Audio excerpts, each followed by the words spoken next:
नमस्कार, study IQ IAS Hindi में आप सभी लोगों का बहुत बहुत स्वागत है। मैं हूं वीरत दुबे और एक बार फिर से आपके समक्ष हाजिर हुआ हूं बुक बैंक सीरीज का अगला क्रम लेकर के। और इस क्रम में हम सब जान रहे हैं कि विपिन चंद्रा जी की जो किताब है आधुनिक भारत का इतिहास, इसको हम कवर कर रहे हैं लगातार।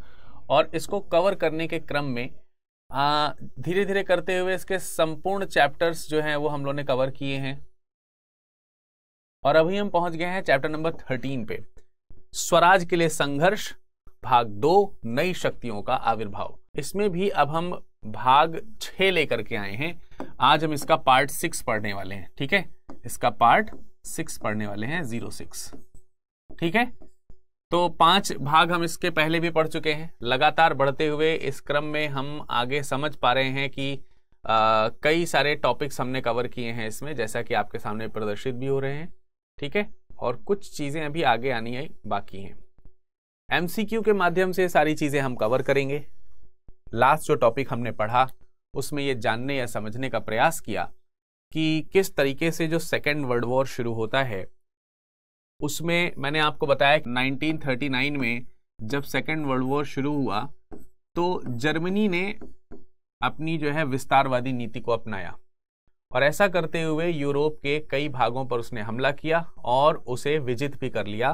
और इसमें जर्मनी जो है उसका साथ जो है कई सारे राष्ट्रों ने दिया। और ऐसे में अगर हम देखें तो ब्रिटेन जो है इनकी हरकतों को केवल नजर रख रहा है, देख रहा है। इसने पोलैंड पर भी हमला कर दिया। ठीक है, तो जब पोलैंड वगैरह पे हमला हुआ तब जाकर के ब्रिटिशर्स को पोलैंड का साथ देना पड़ा और इस तरीके से दुनिया जो है वो 2 धड़ों में बंटनी शुरू हो गई धीरे धीरे।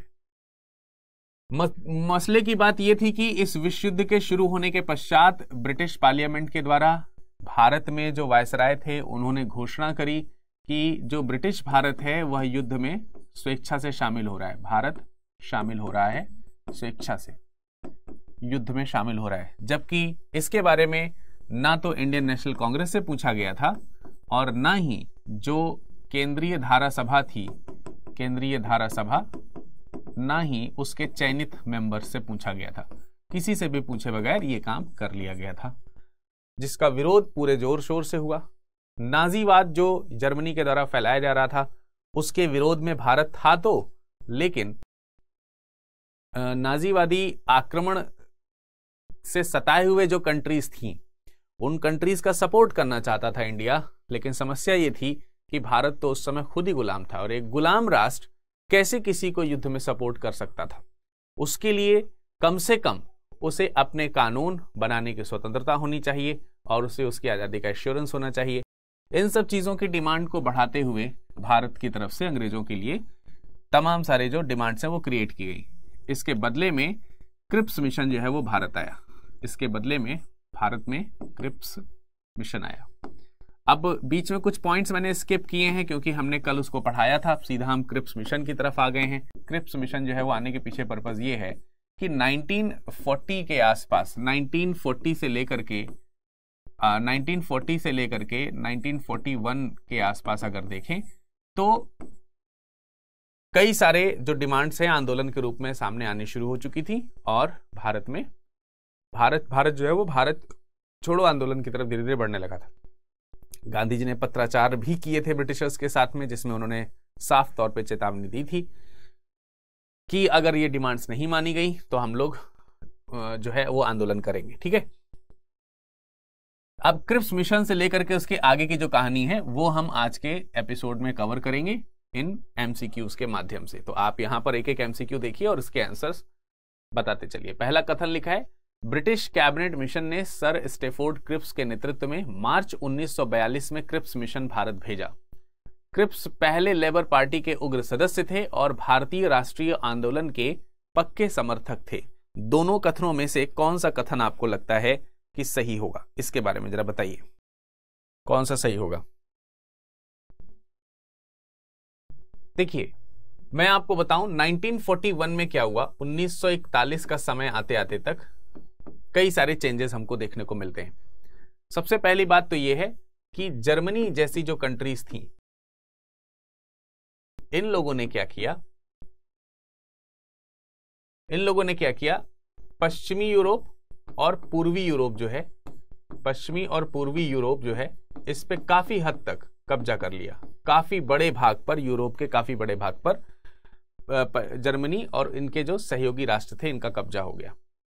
इसी बीच एक घटना घटित होती है कि जो जर्मनी है वो आक्रमण कर देती है रशिया की तरफ। दो बड़ी घटनाएं हमको देखनी है।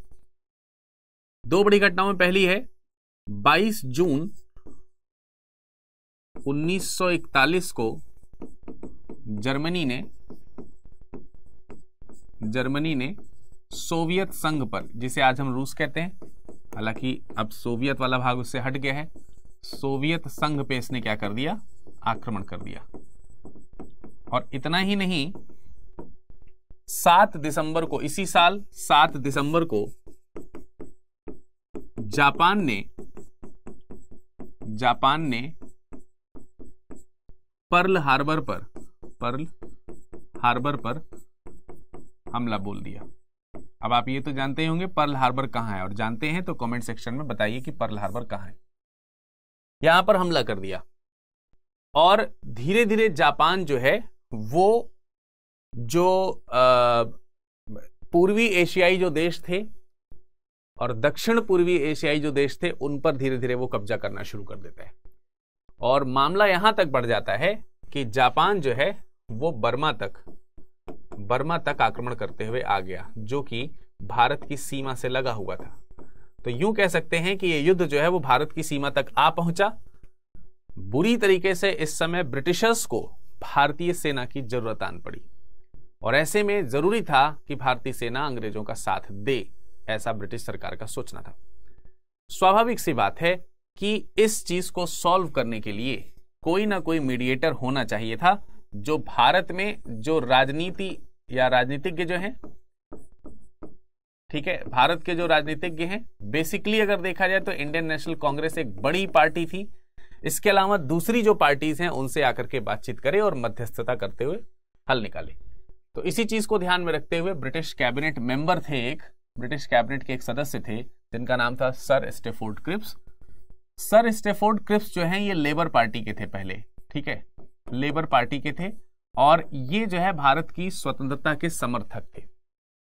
तो ये लगा कि ये अच्छी तरीके से जाकर के बात कर पाएंगे, तो इनके नेतृत्व में मार्च 1942 में क्रिप्स मिशन जो है वो भारत भेजा गया।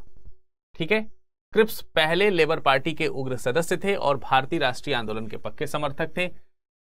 तो अब यहां पे जो बात लिखी हुई है,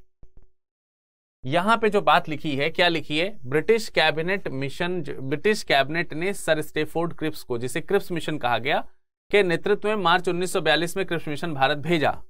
तो भारत भेजा, उसका कारण क्या, ये लिखा है, यह सही है। कारण क्या लिखा है, क्रिप्स पहले लेबर पार्टी के उग्र सदस्य थे और भारतीय राष्ट्रीय आंदोलन के पक्के समर्थक थे।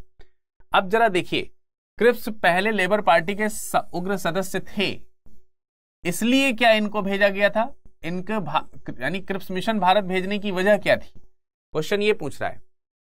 क्वेश्चन में पूछा जा रहा है क्रिप्स मिशन भारत भेजा गया, क्यों भेजा गया क्रिप्स मिशन भारत, उसका कारण क्या था। कारण यह था कि ये लेबर पार्टी के उग्र सदस्य थे और भारतीय राष्ट्रीय आंदोलन के पक्के समर्थक थे।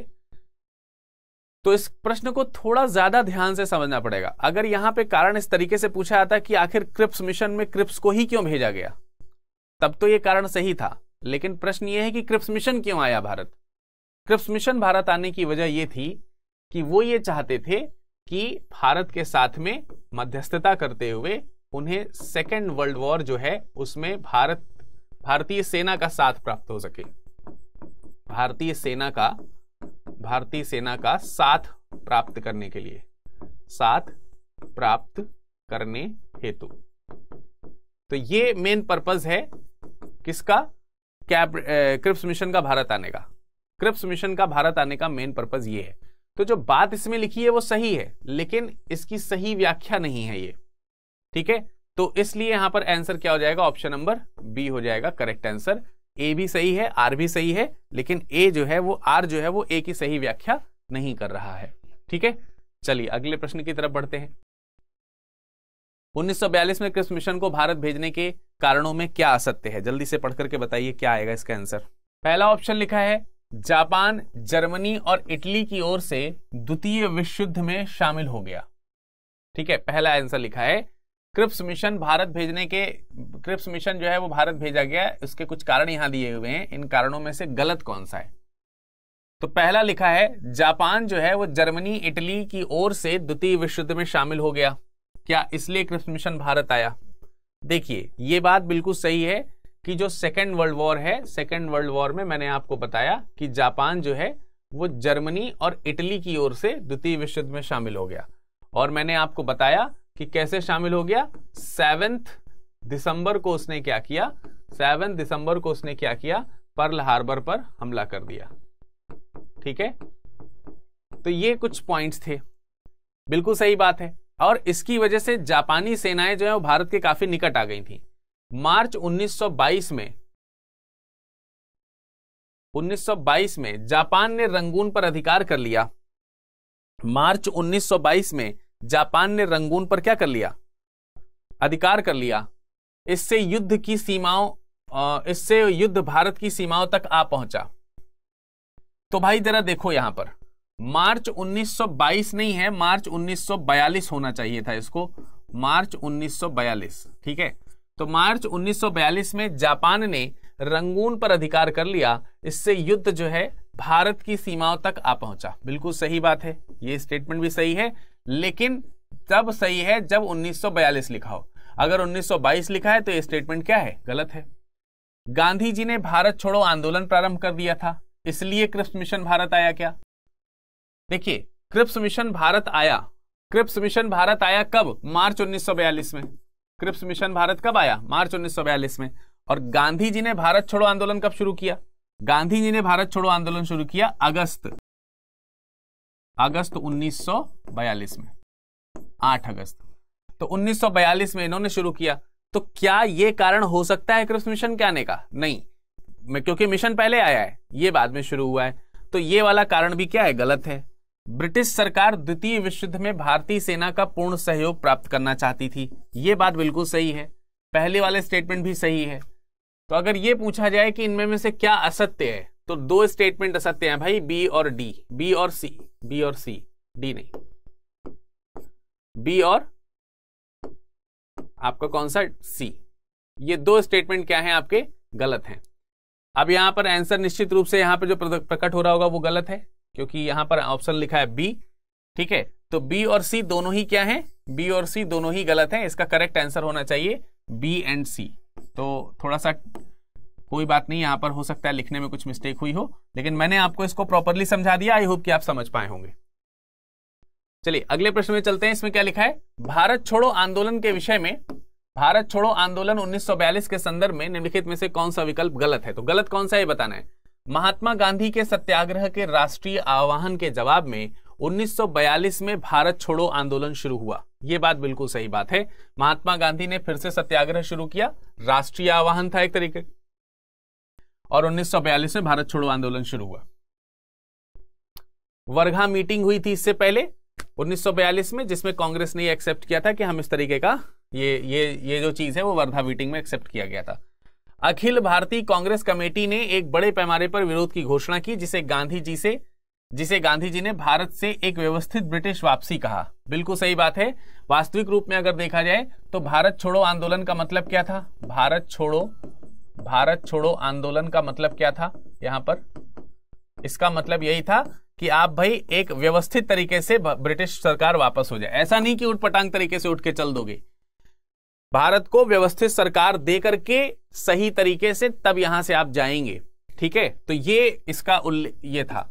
अब यहां पर यह भी कहा गया था कि भाई ये एक मंत्र दिया उन्होंने कहा कि मैं अब किसी भी कीमत पर भारतीय जो कह सकते हैं राजनीति है उसके डिमांड जो यहां पर आ रही है भारत की स्वतंत्रता की, उससे कम में मैं ब्रिटिश सरकार की कोई भी बात मानने वाला नहीं हूं। ब्रिटिशर्स से सोचते थे कि गांधी जी को मना लेते हैं काम बन जाएगा, लेकिन गांधी जी ने स्पष्ट किया न सिर्फ कांग्रेसियों को बल्कि ब्रिटिशर्स को भी कि हम भारत की आजादी और स्वतंत्र राष्ट्र और अपनी इच्छा से बनने वाले राष्ट्र से कम किसी भी चीज को नहीं मानेंगे। हम मानेंगे आपकी बात, लेकिन इससे कम किसी चीज को नहीं मानेंगे। और यदि अगर हमको उन्होंने कहा कि अब हमें एक मंत्र सीख लेना चाहिए, और वो मंत्र ये है कि यदि अगर हम अपने भारत को आजाद ना करा पाए तो मर जाना ही श्रेष्ठ है, मरना। और इसी चीज को ध्यान में रखते हुए मंत्र हुआ करो या मरो। तो यहां पर कई सारे लोग सोचते हैं कि गांधी जी ने मतलब गांधी जी भी अंत में हिंसा पर बिलीव करने लगे। ये हिंसा पर बिलीव होने वाली बात नहीं है।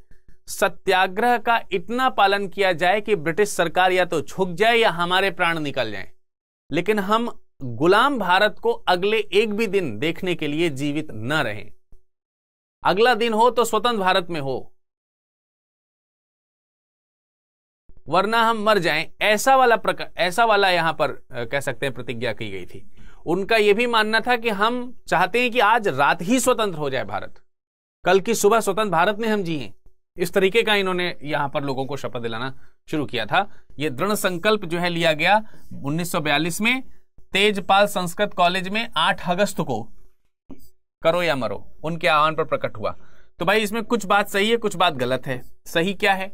सही ये है कि 8 अगस्त 1942 को करो या मरो का आह्वान उन्होंने प्रकट किया, लेकिन जो जगह थी वो तेजपाल संस्कृत कॉलेज नहीं है,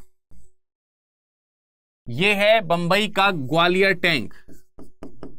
बंबई का ग्वालियर टैंक पार्क, ठीक है। तो ग्वालियर टैंक पार्क जो है वहां पर यह शपथ लिया गया है, यह ध्यान रखना है। और यही वो जगह है और यही वो आंदोलन है जिसमें अरुणा आसफ अली ने सबसे पहले भारतीय राष्ट्रीय ध्वज जो है इसी ग्वालियर टैंक मैदान से उन्होंने राष्ट्रीय ध्वज को फहराया था, ठीक है। तो यह भी बहुत इंपॉर्टेंट घटना है। और जिस दिन यह कांड हुआ उसी के अगले दिन 9 अगस्त को गांधी जी और तमाम सारे अन्य कांग्रेसी नेता जो है वो गिरफ्तार कर लिए गए। यह स्टेटमेंट भी बिल्कुल सही है। अब पूछा यह गया था कौन सा विकल्प गलत है, तो गलत यही वाला है, क्योंकि इसमें जगह का नाम तेजपाल संस्कृत कॉलेज, तो ये बंबई का तेजपाल संस्कृत पाठशाला है जहां पर कांग्रेस की पहली मीटिंग हुई है, फर्स्ट कॉन्फ्रेंस हुआ है WC बनर्जी की अध्यक्षता में, वो जगह है वो। तो 9 अगस्त को गांधी जी और तमाम सारे कांग्रेसी नेता गिरफ्तार करके अनजानी जगह पर ले जाए गए। ये भी नहीं कि जगह पता हो। अब लोगों के अंदर जोश जग चुका है, लोग आंदोलन करने के लिए तैयार हैं। नेतृत्व आगे प्रदान किया जाएगा, लेकिन कैसे प्रदान किया जाएगा? नेता तो जेल में चले गए, तो जोश भरा का भरा रह गया। आंदोलनकर्ता जो थे, उसके जो कर्ता धर्ता थे, वो सारे के सारे गिरफ्तार कर लिए गए। ब्रिटिशर्स ने सोचा काम बन जाएगा, लेकिन नहीं। बड़ी विचित्र बात अब यहां पर देखने को मिलेगी। ऐसा नहीं है कि इन लोगों के गिरफ्तार कर लिए जाने के बाद ये भारत छोड़ो जो शब्द शुरू किया गया था, भारत छोड़ो, ये बंद हो जाएगा। ये भारत छोड़ो जो है यहीं से स्वतः स्फूर्त आंदोलन के रूप में सामने आ गया। ऐसा हुआ कि इनके कैद होने के बाद कोई बड़ा लीडर सामने नहीं आ पाया, और कोई भी आकर के इन बड़े लीडर्स को रिप्लेस नहीं कर पाया, लेकिन सभी ने अपनी जितना आंदोलनकारियों को आता था उसके हिसाब से विरोध ही तो करना था। विरोध तो करना ही था ना, विरोध करना सीख चुके थे लोग अब। तो विरोध स्वतः स्फूर्त इसीलिए बोला गया। कई बार एग्जाम में मेंस में क्वेश्चन लिखने के लिए आता है, स्पष्ट कीजिए कि भारत छोड़ो आंदोलन एक स्वतः स्फूर्त आंदोलन था। तो आपको एक घटनाएं लिखनी होती हैं उसमें 1 by 1 इस तरीके से। ये पूरी घटनाक्रम लिखेंगे, उसमें लिखेंगे आप इस प्रकार से अलग अलग जगहों पे आंदोलन चलाए जाने शुरू किए गए। तो ये स्वतः स्फूर्त था, क्योंकि ये पुरानी जितनी घटनाएं हैं, अंग्रेजों का बगैर पूछे हमको युद्ध में शामिल कर लेना, शुरुआत में जर्मनी और नाजीवादी विचारधारा का लगातार बढ़ते रहना और बाद में विश्व युद्ध में शामिल होना,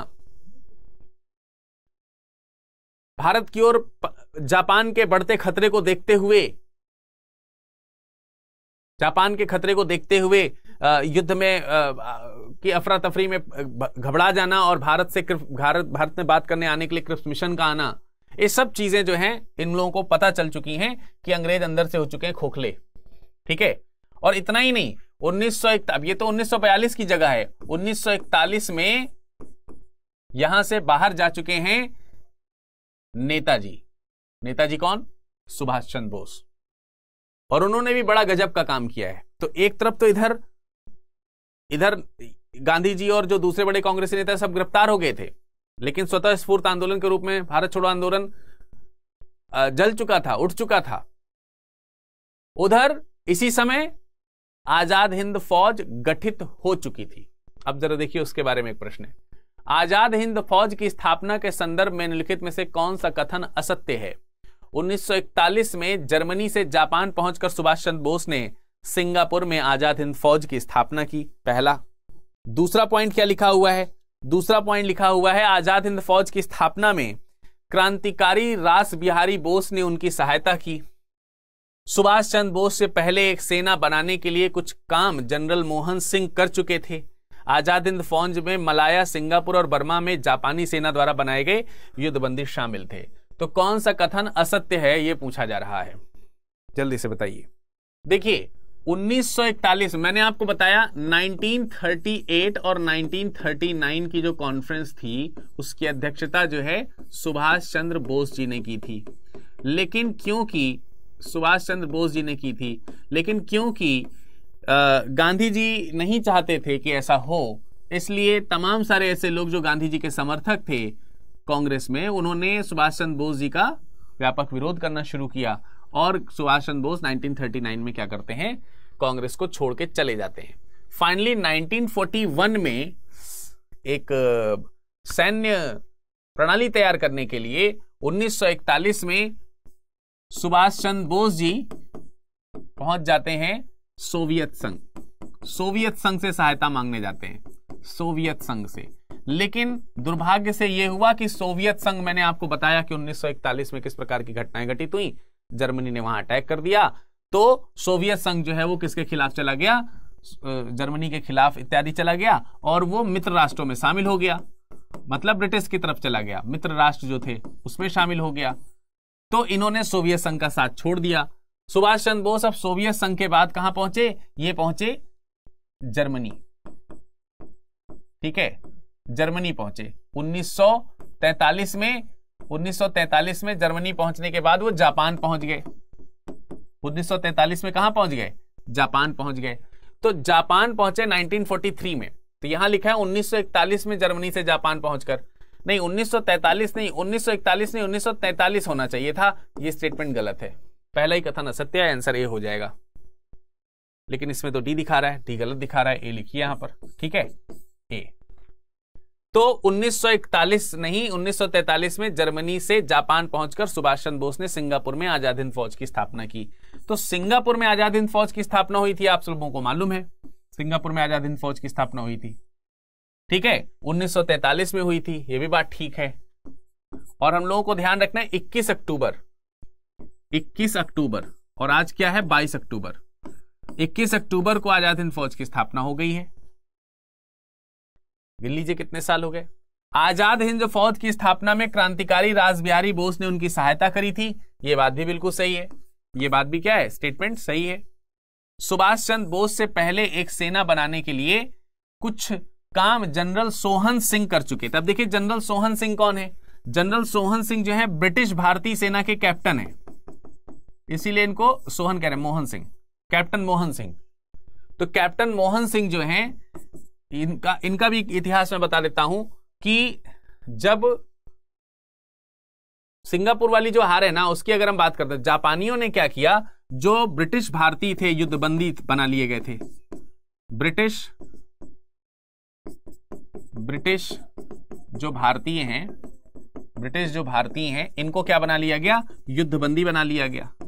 और लगभग 45,000 युद्धबंदी जो है वो बनाए गए, 45,000 युद्धबंदी जो है, 45,000 जो युद्धबंदी हैं वो बनाए गए, जो बाद में कैप्टन सोहन सिंह के हवाले इसलिए कर दिए गए कि वो सेना तैयार करके ब्रिटिशर्स के खिलाफ। अब से कैप्टन सोहन सिंह जो थे वो ब्रिटिश भारत वापस नहीं जाना चाहते थे, उन्होंने अंग्रेजों का बाद में विरोध किया। क्यों विरोध किया? इसलिए विरोध किया कि मतलब आप समझ रहे हैं ना कि भारत की जो ताकत है उसका प्रयोग किनके खिलाफ किया जा रहा है और भारत में क्या डिमांड हो रही है।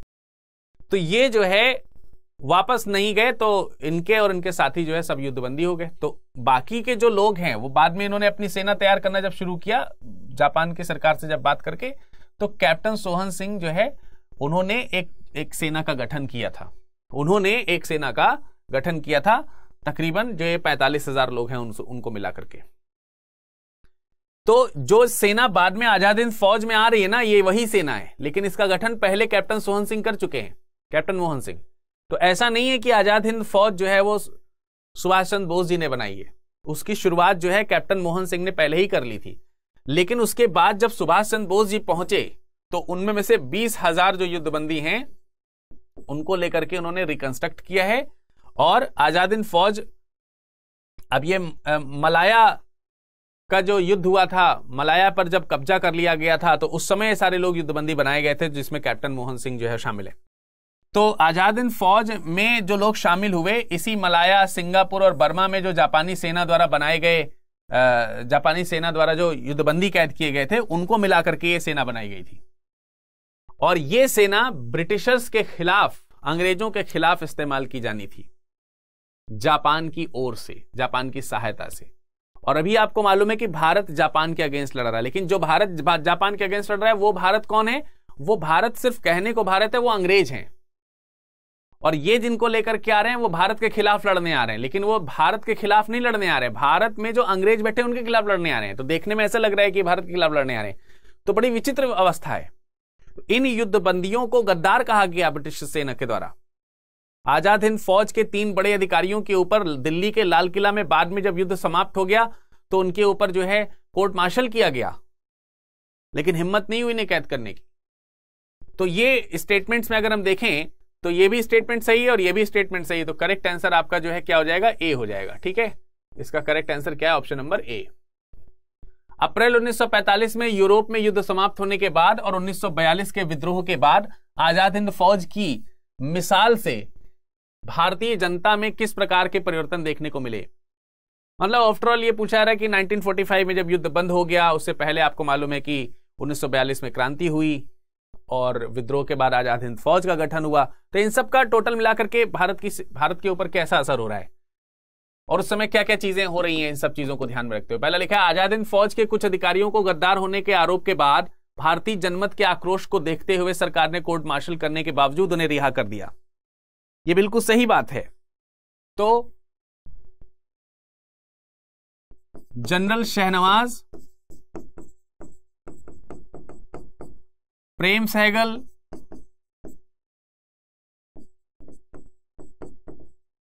और गुरदीप सिंह ढिल्लो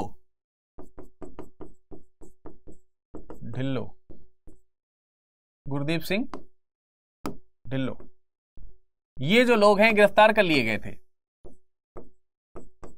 सबके नाम के आगे जनरल लगा दीजिएगा। इन लोगों को गिरफ्तार करके इनके ऊपर कोर्ट मार्शल किया गया और इन लोगों को आरोप लगाया गया कि आपने ब्रिटिश सेना के खिलाफ गद्दारी करी है। तो गद्दारी तो करना जरूरी था ना भाई, तो गद्दार होने का आरोप लगाया गया।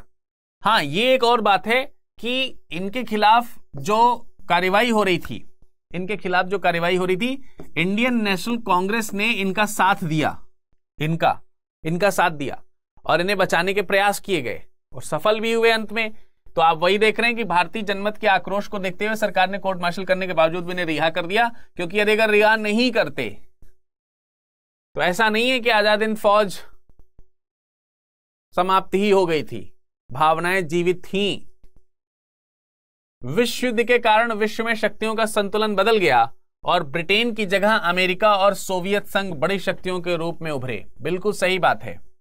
अब यूएसए और सोवियत संघ भी बड़ी शक्तियों के रूप में उभर आए थे। अंग्रेजों का वर्चस्व कम हो चुका था। पूरे देश दुनिया में भारत जो अपनी आजादी की डिमांड कर रहा था, अन्य देश भी उसका समर्थन करने लगे थे, जिसमें से यूएस और यूएसएसआर जो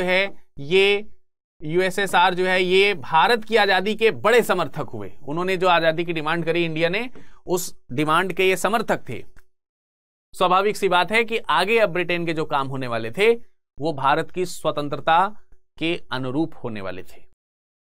तो ये स्टेटमेंट भी बिल्कुल क्या है, सही है। दूसरा स्टेटमेंट भी सही है, पहला स्टेटमेंट भी सही है। तो दोनों कथन सही होने के कारण इसका ऑप्शन नंबर कौन सा सही हो जाएगा, ए सही हो जाएगा। ठीक है जी, इसका ऑप्शन नंबर ए सही हो जाएगा। Correct answer is option A. तो ये कुछ आज के क्वेश्चंस थे जिसको मैंने आपको यहां पर रखा, समझाया, बताया। निश्चित रूप से आप लोगों को इन सब चीजों से सहायता मिल रही होगी अगर आप गो थ्रू हो रहे होंगे, बुक्स को देख रहे होंगे हमारे पढ़ाने के बाद में।